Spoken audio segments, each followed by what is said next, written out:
Hello guys, কি অবস্থা সবার? কেমন আছেন? আজ আমি আপনাদের সামনে এমন একটা মুভির গল্প তুলে ধরব যা আপনাদের চিন্তার জগতে এক নতুন দিগন্ত খুলে দিবে। সিনেমাটার নাম মিরাই, যেটা 2025 সালে মুক্তি পেয়েছে। এটা শুধু একটি অ্যাকশন থ্রিলার নয়, বরং এর মধ্যে রয়েছে বিজ্ঞান, দর্শন এবং প্রাচীন ভারতীয় মিথোলজির এক অসাধারণ মেলবন্ধন। গল্পের শুরু হয় হায়দ্রাবাদের একটি ঘিঞ্জি পাড়ায়। এখানে আমরা দেখতে পাই এক তরুণ উজ্জ্বল এআই আর্টিফিশিয়াল ইন্টেলিজেন্স ডেভেলপারকে, যার নাম ঋষি।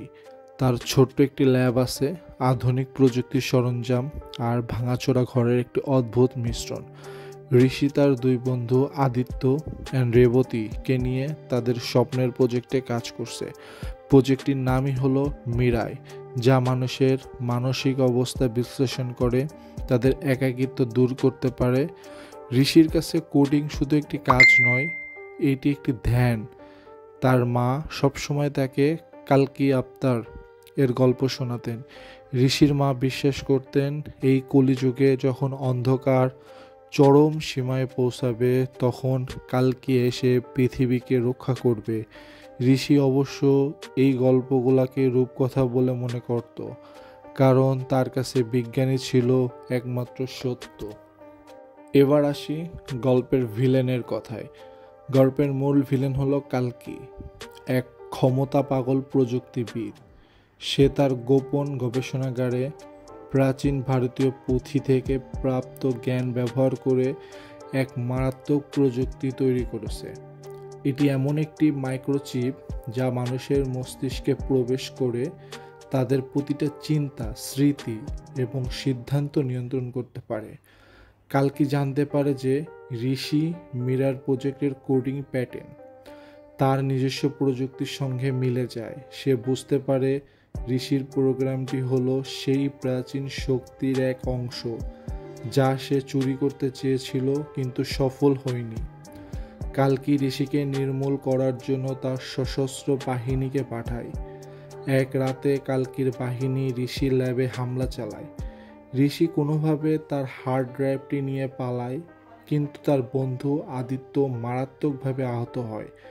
ঋষি তার আহত বন্ধুকে অসহায়ভাবে দেখে আর তার চোখে প্রতিশোধের আগুন জ্বলে ওঠে। সে হার্ড ড্রাইভটি নিয়ে পাগলের মতো পালিয়ে বেড়ায়। তার মনে এক গভীর কষ্ট আর ভয় বাসা বাঁধে। এবার গল্পে চলে আসে নতুন মোড়। ঋষি যখন জীবনের ভয়ে পালিয়ে বেড়াচ্ছিল, তখন তার সঙ্গে দেখা হয় এক রহস্যময়ী নারী শ্রুতির। শ্রুতি একজন দক্ষ যোদ্ধা এবং তার চলার ফেরা অনেকটা বাঘের মতো। সে কালকির সৈন্যদের হাত থেকে ঋষিকে রক্ষা করে এবং একটি গোপন গুহায় আশ্রয় দেয়। গুহায় বসে ঋষি শ্রুতিকে তার মায়ের কথা জানায়, যিনি সবসময় তাকে কালকি অবতারের গল্প শোনাতেন। শ্রুতি তখন ঋষিকে জানায় যে তার মা যে গল্প শোনাতেন তা নিছক কোনো রূপকথা নয়, বরং তার পরিবারে লুকিয়ে থাকা এক প্রাচীন সত্য। সে ঋষিকে একটি প্রাচীন পুঁথির চিত্র দেখায়, যেখানে কালকি অবতারের ক্ষমতাকে একটি প্রযুক্তিগত কোডের মাধ্যমে সুরক্ষিত করা হয়েছিল। শ্রুতি তাকে বলে, তোমার মিরাই প্রোগ্রামটি সেই কোডের একটি অংশ। তুমি সেই ক্ষমতার উত্তরাধিকারী, যাকে রক্ষা করার জন্য তোমার পরিবার যুগ যুগ ধরে অপেক্ষা করছে।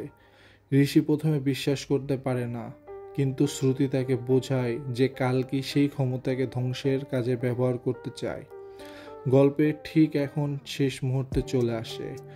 গল্পের শেষ ভাগে ঋষি এবং শ্রুতি এক প্রাচীন মন্দিরে পৌঁছায়, যেখানে কালকি তার গোপন প্রযুক্তি কেন্দ্র স্থাপন করেছে।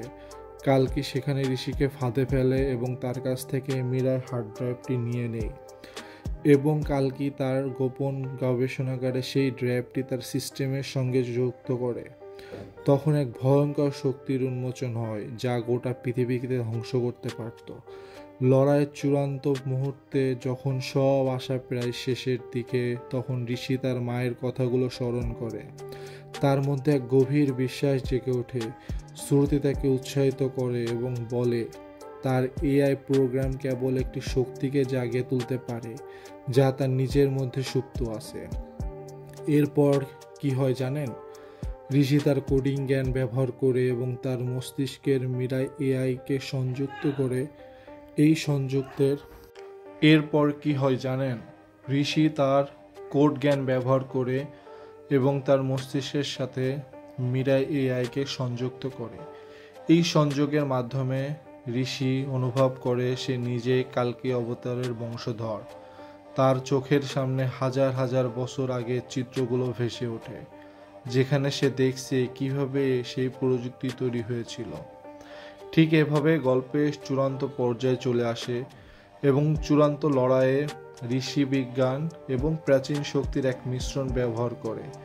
সে তার কোডিং জ্ঞানের সাহায্যে কালকির সমস্ত প্রযুক্তিকে অচল করে দেয় এবং তার নিজস্ব শক্তি দিয়ে কালকিকে পরাজিত করে। ঋষি প্রমাণ করে যে প্রকৃত ক্ষমতা শুধু প্রযুক্তি নয়, বরং মানবতা এবং সঠিক উদ্দেশ্যের মধ্যে নিহিত। এবং সবশেষে সিনেমাটি একটা বার্তা দিয়ে শেষ হয়। মানবীয় জ্ঞান এবং প্রাচীন বিশ্বাস যখন একত্রিত হয়, তখন যে কোনো অন্ধকারকে পরাজিত করতে পারে। ঋষি পরিণত হয় সেই আধুনিক যুগের কালকি অবতার, যার সম্পর্কে তার মা সবসময় বলতেন। মুভিটি ইঙ্গিত দেয় শেষ হয় যে ঋষি এখন শুধু একজন কোডার নয়, বরং মানবজাতির নতুন রক্ষক। সো গাইস, কেমন লেগেছে তোমাদের মুভিটা? এটা ছিল পুরা মিরাই মুভির ডিটেলস। আমি চেষ্টা করছি মুভিটা খুব ডিটেলসে এক্সপ্লেন করার জন্য। যদি তোমাদের কাছে ভালো লেগে থাকে অবশ্যই লাইক, কমেন্ট, শেয়ার করবা। কোন পার্টটা বেশি ভালো লেগেছে এবং কোথাও কোনো সমস্যা পেয়েছো কিনা সেটাও জানাবা। দেন দেখা হবে পরের কোনো ভিডিওতে। ধন্যবাদ সবাইকে।